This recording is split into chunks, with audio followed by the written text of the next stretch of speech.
Assalamualaikum warahmatullahi wabarakatuh. Ketemu lagi dengan saya Kak Edi D Channel.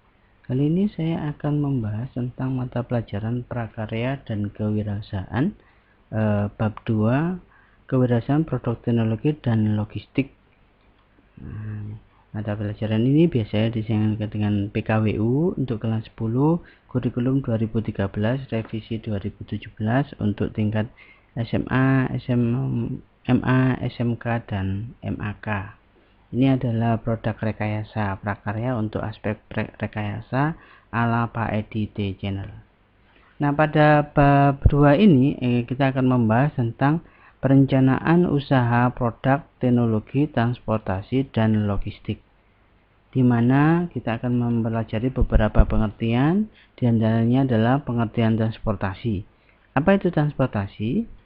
Transportasi adalah perpindahan manusia atau barang dari satu tempat ke tempat yang lainnya dengan menggunakan sebuah kendaraan yang digerakkan oleh manusia atau jadi ini condong menggunakan sebuah kendaraan, bisa digerakkan menggunakan mesin atau digerakkan oleh manusia.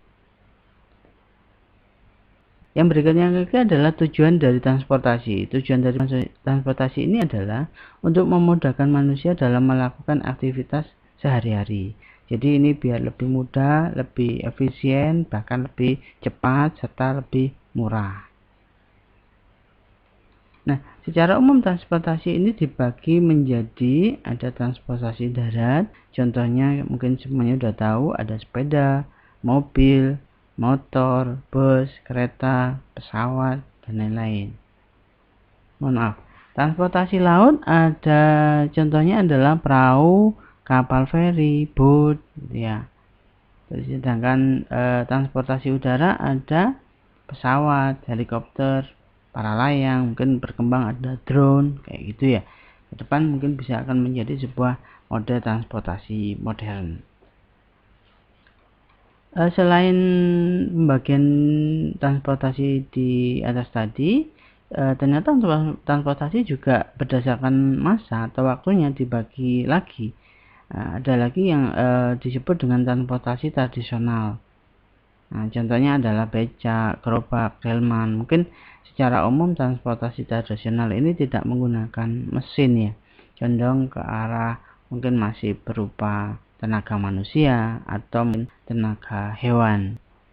Dan yang kedua adalah ada teknologi transportasi modern. Nah, ini pada umumnya yang mudah menggunakan mesin seperti mobil, bus, sepeda, pesawat, seperti itu.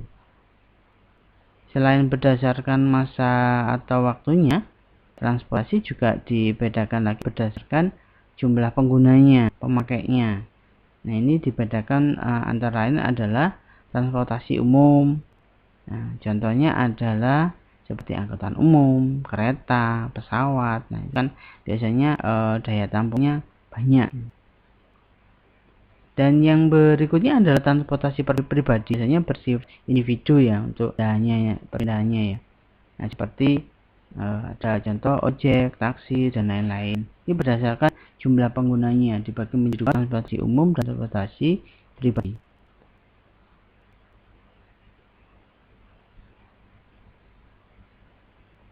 Kita akan membahas tentang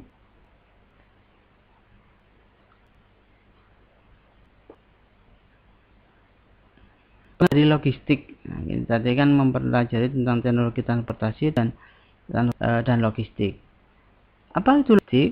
Logistik adalah proses perencanaan, pelaksanaan, pengawasan, dan transportasi dan penyimpanan yang efektif dan efisien. Jadi proses logistik itu mulai dari perencanaan, pelaksanaan, terus diawasi, pengawasan, dari transportasi, serta penyimpanan yang efektif dan efisien. Kegiatan logistik yang utama itu adalah penyimpanan dan transportasi. Jadi cenderung ke arah penyimpanan serta transportasi perpindahan barang tadi. Maka dapat dipahami transportasi adalah bagian dari kegiatan logistik. Jadi logistik itu dalamnya ada masalah transportasi. Berikutnya teknologi transportasi dan logistik itu adalah teknologi yang dikembangkan untuk memfasilitasi penyimpanan dan perpindahan barang, baik teknologi penyimpanannya atau teknologi perpindahan barang. Dan ini menciptakan sebuah wirausaha teknologi informasi, teknologi transportasi dan logistik dapat dimulai dengan melihat kebutuhan transportasi dan logistik yang ada di lingkungan sekitar. Nah, ini menciptakan peluang usaha ya, untuk bisa membuat usaha mengenai produk teknologi yang ada teknologi kita nanti bisa apa gitu ya, yang berkenaan dengan transportasi dan berkembang menjadi transportasi logistik. Berikutnya, kebutuhan transportasi dan logistik muncul dari, contohnya adalah kegiatan produksi seperti kegiatan penanaman, kegiatan perawatan, atau kegiatan panen, juga distribusi panen atau distribusi hasil panen. Faktor-faktor yang dipertimbangkan dalam perencanaan produk ini didasari ada beberapa, diantaranya adalah yang pertama,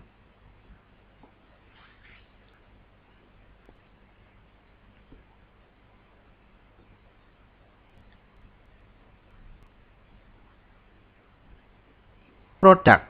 Yang berikutnya adalah pengguna produk dari si menggunakannya. Terus yang ketiganya ada material, yang keempatnya ada teknik pembuatan, dan yang kelima nilai estetik. Yang keenam adalah harga jual dari produk kita. Nah, ini adalah beberapa contoh transportasi logistik yang sudah ada truk, ada peti kemas gitu ya.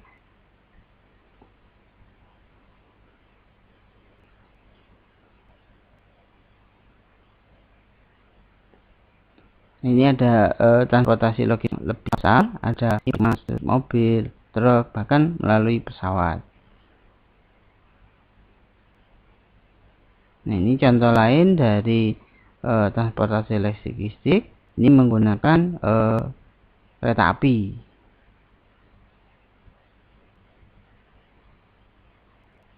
Nah, contoh perkembangan transportasi logistik yang ini yang ada itu adalah ini adalah pengembangan dari ini kan bisa untuk orang barang ya. Jadi bisa dikategorikan sebagai alat transportasi logistik. Bagus lagi dan dikembangkan lagi bentor yang lebih lagi. Ada lagi yang lain adalah model seperti ini. Ini adalah pengangkutan biasanya barang.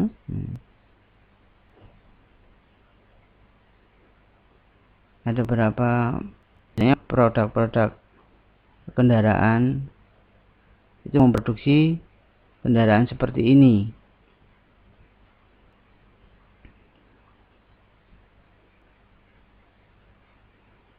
Dan ada beberapa peralatan alat angkut yang ada di pabrik-pabrik, biasanya untuk mengangkut barang-barang yang besar, terus perpindahannya juga cukup banyak. Maka diperlukan beberapa contoh alat seperti ini.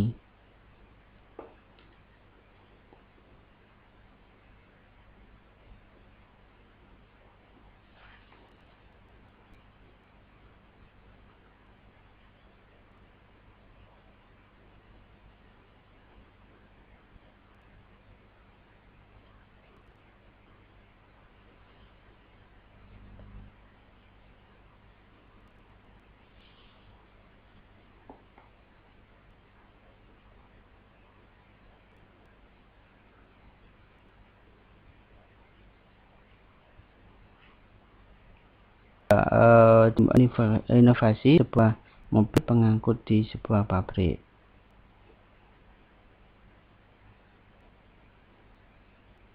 Nah, ada lagi yang tipe seperti ini.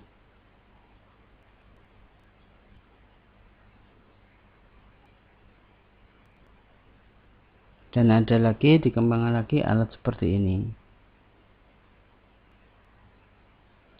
Ini adalah contoh-contoh perkembangan alat-alat transportasi yang ada di pabrik, juga di halayak umum.